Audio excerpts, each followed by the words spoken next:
ಬೆಲೆ ಸಾವಿರ ಸಾವಿರ, ಹಾಕುವುದು ಕಾಲಿನಲ್ಲಿ. ಕುಂಕುಮದ ಬೆಲೆ ಪೈಸೆಯಲ್ಲಿ, ಆದರೆ ಹಚ್ಚುವುದು ಹಣೆಯಲ್ಲಿ. ಬೆಲೆ ಮುಖ್ಯ ಅಲ್ಲ, ಇಲ್ಲಿ ಕೃತಿ ಮುಖ್ಯ. ಉಪ್ಪಿನಂತೆ ಕಟು ಮಾತನ್ನ ಹೇಳುವವನು ನಿಜ ಸ್ನೇಹಿತ, ಸಕ್ಕರೆಯಂತೆ ಸಿಹಿ ಮಾತಾಡೋನು ನಯವಂಚಕ. ಅದಕ್ಕೆ ಉಪ್ಪಿನಲ್ಲಿ ಹುಳು ಬಿದ್ದ ಇತಿಹಾಸವಿಲ್ಲ, ಇತಿಹಾಸದಲ್ಲಿ ಹುಳು ಬೀಳದ ಸಿಹಿ ಇಲ್ಲ.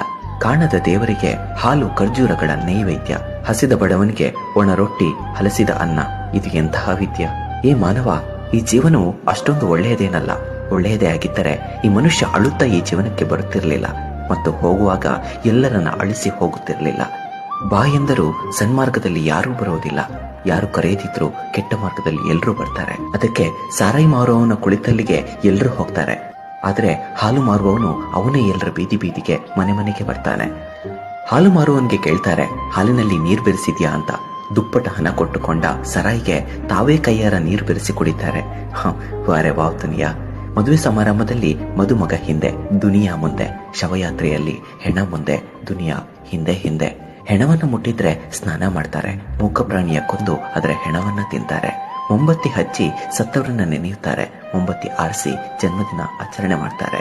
ಯಾವುದು ನಿನ್ನ ಭಾಗ್ಯದಲ್ಲಿ ಇದೆಯೋ ಅದು ನಿನಗೆ ದೊರೆತೇ ದೊರೆಯುತ್ತದೆ, ಯಾವುದು ನಿನ್ನ ಭಾಗ್ಯದಲ್ಲಿ ಇಲ್ಲವೋ ಅದು ದೊರೆತರೂ ಹೊರಟು ಹೋಗುತ್ತದೆ. ಇದುವೇ ಸತ್ಯ. ಊಟದ ಬೆಲೆ ಬಡವನಿಗೆ ಗೊತ್ತು, ಶ್ರಮದ ಬೆಲೆ ರೈತನಿಗೆ ಗೊತ್ತು. ಹುಟ್ಟಿದಾಗ